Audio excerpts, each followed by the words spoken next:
Hello, good morning. Good morning po sa lahat. Magandang umaga po sa lahat. Today is January 15, 2020, no? So, kamusta po kayo lahat? Ako po si Rosie Lusong Martinez and marami po kasi nagtatanong sa akin, marami nagchat-chat, marami lahat po ng mga kaibigan ko, kakilala ko, na kamusta na daw po dito yung sitwasyon namin dito sa 13, no? So, dito ako, malapit lang po ako sa Tagaytay, no? So, ngayon, gusto ko kayong balitaan, updatean, kasi ang dami-dami na rin nagtatanong. And, still now, yung updated na tungkol dyan sa Taal Volcano, dito sa lugar kasi namin, simula nung pumutok yung Taal Volcano, 2 days na, no? Pang 3 days na ngayon, di ba? So, maraming alikabok, yung ashfall, sulfur siya eh. So, sobra po talaga na masakit sa ilong. Yun po yun, parang andalang lang ng iba lumabas. Kasi, pag lumalabas ka, kawawa naman yung mga bata, lalo pag nasa labas. Yung alikabok niya talaga, makati po yan sa ating katawan. Kaya yung mga anak ko, sabi ko basta dito lang malapit sa bahay, wag lalabas. Ngayon, dun po sa labas namin, banda doon, kasi lumabas din ako isang beses. Nakita ko po talaga yung alikabok, sobra po talaga. Ang kakapal na po ng ashfall sa labas. Okay. At saka mapapansin nyo po is Makati talaga. Pag wag nyo pong hahawakan yan, Makati po talaga. Mga skin diseases po ang mangyayari sa atin. Dahil sulfur po yan, masyadong matapang yan sa ating katawan. Kung alam nyo po yung epekto ng sulfur sa katawan natin. Ngayon, dito sa barangay namin, is still na ulan-ulan pa rin, na ambon-ambon pa rin ng ashfall. Okay? At saka syempre, maalikabok sobra. Maalikabok dito.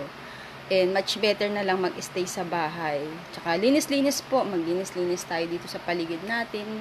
Lahat ng mga gamit natin, pagpaga natin, kasi maraming alikabok, di ba? Hindi natin masasabi, sasalo yung alikabok sa pagkain natin. Sasalo, so maraming tendency na sakit na lumabas. And still, nag-i-erupt pa rin, still, nag-aalburuto pa rin yung Bulkang Taal. At marami po akong mga kakilala na dumalaw din dito sa aking bahay para makibalita. At sila din po apektado, may mga sakit na, may ubo, lalo na yung may mga asthma. So, yung may mga kakilala din po ako na mga business partner doon na sa Batangas, na taga doon, dumalaw dito kagabi. Is talagang tinamaan sila. Tinamaan sila. As in, ang hirap huminga. Nahirapan silang huminga.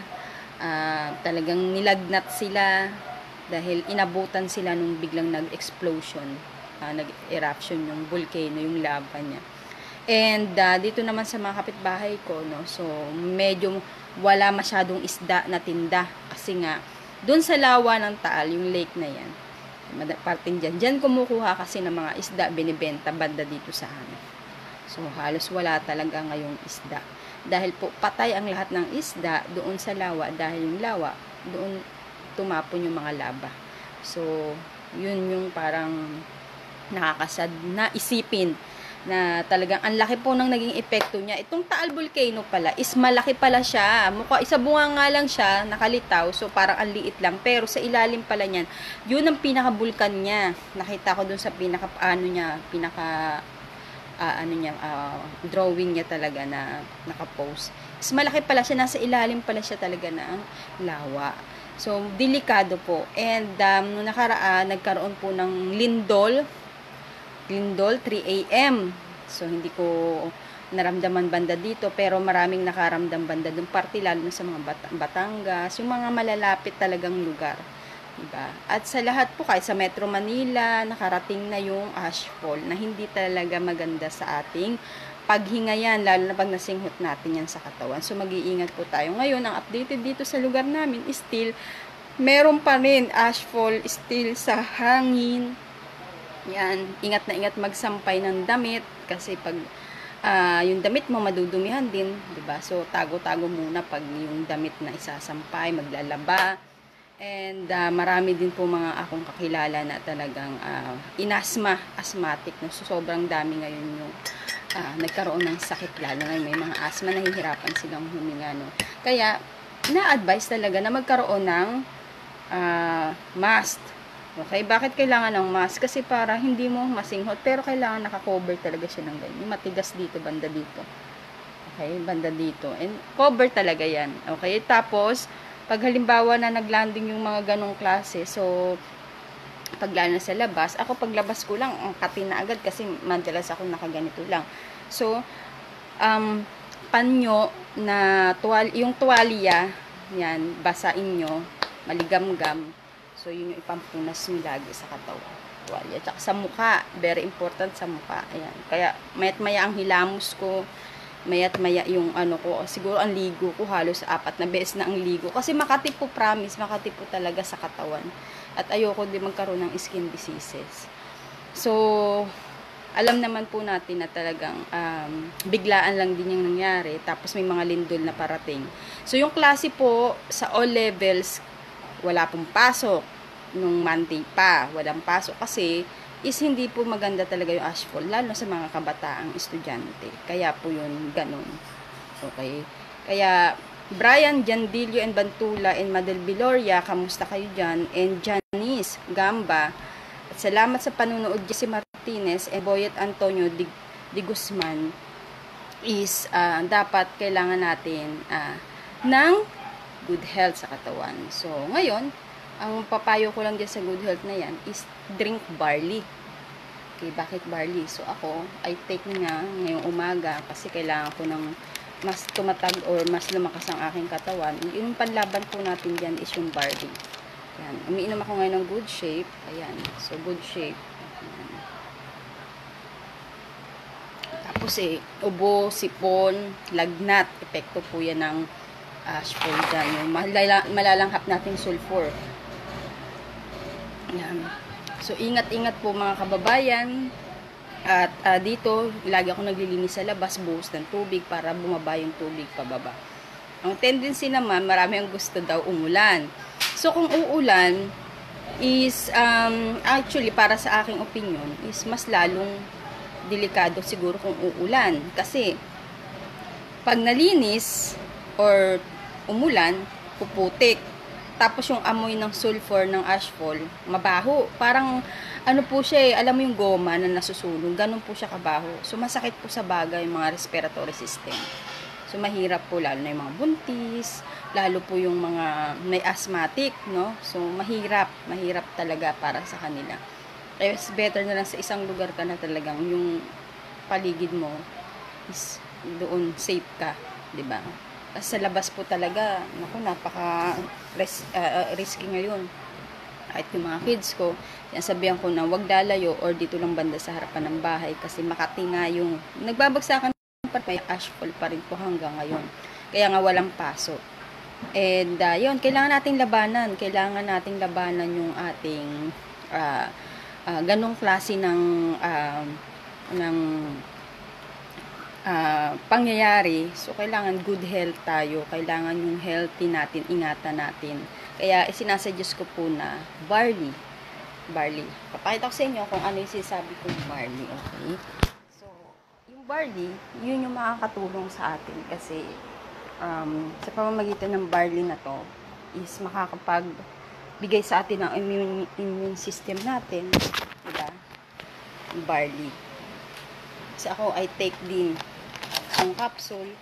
Ito, marami pong gamit kasi ito Okay, ito, maraming gamit siya. Pwede mo siyang gawin. Gumawa ka ng shake, prutas, tapos 1 capsule ilagay mo.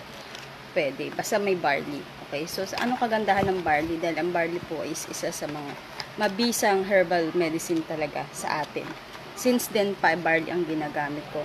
Ito po yung nagbibigay sa akin ng healthy living, lalo na sa pagkain, kasi maselan kami sa pagkain, konting mamantika lang, LPM na ang katapat. Kaya napakalaking tulong po ng barley. Umiinom din po ako ng Amaranth Glutanac. So, party po yan ng aking barley. Yan. So, if I were you, para mas maganda nga, 'di ba? Sabi niya is maaga pa lang, prevention is better than cure, sabi nga nila. So, dapat talaga is ingatan natin ang kalusugan natin. Kasi, ang hirap kung gagastusan pa tayo sa ospital. Diba? So, habang okay ka pa, so, take 1 capsule every day ng barley grass. Napaka-safety naman po ng barley. grass na ito. Okay? And I take, yan, very effective po yan. So, ilalagay ko po yan kung ano ba ang kagandahan ng barley grass sa ating katawan. Okay? So, I hope sana na ingatan mo yung kalusugan mo. Lahat tayo apektado. I know lahat tayo apektado dyan sa ashfall ng Taal Volcano. But, in the end of the day, is part yan ng nilikha ng Diyos na kailangan nating ingatan. Dahil yan ay nasa propesya po yan. Okay? Kung ikaw ay nakabasa sa Revelation sa Bible, lahat po yung pangyayari ay may purpose. Okay? So, sana po is, ang importante, whatever might happen, is ang Panginoon po ang manguna sa buhay natin. Dahil siya lang po ang nakakaalam ng lahat para sa atin. At kahit anong mangyari po, ang Panginoon pa rin, tayo ay sa Kanya pa rin pupunta. Sabi nga sa John 14 verse 6, I am the way, the truth, and the life. No man cometh unto the Father but by Him. So, ako is, ang pamilya ko is still nagdadasal at sa safetyness and ibinibigay sa Panginoon lahat ng mga nangyayari. Okay? Lahat yan is propesya. Lahat yan ay may dahilan kung bakit nangyayari. And of course, binibigay ng Diyos sa ating mga instrumento na ganito to take care of our health. Diba? So, you take a barley grass. Okay? So, thank you very much and I hope sana nakatulong ako sa mga tips para maiwasan mo yung ganyang klase ng mga karamdaman.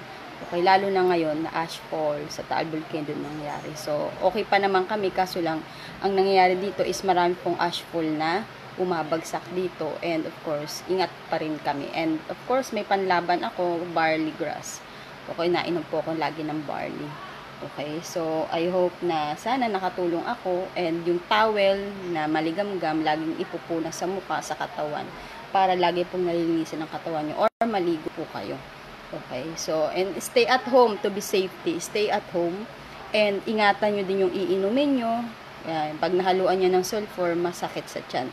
So, marami pong tendency na pwedeng mangyari ang epekto ng ganyang klase ng ashfall.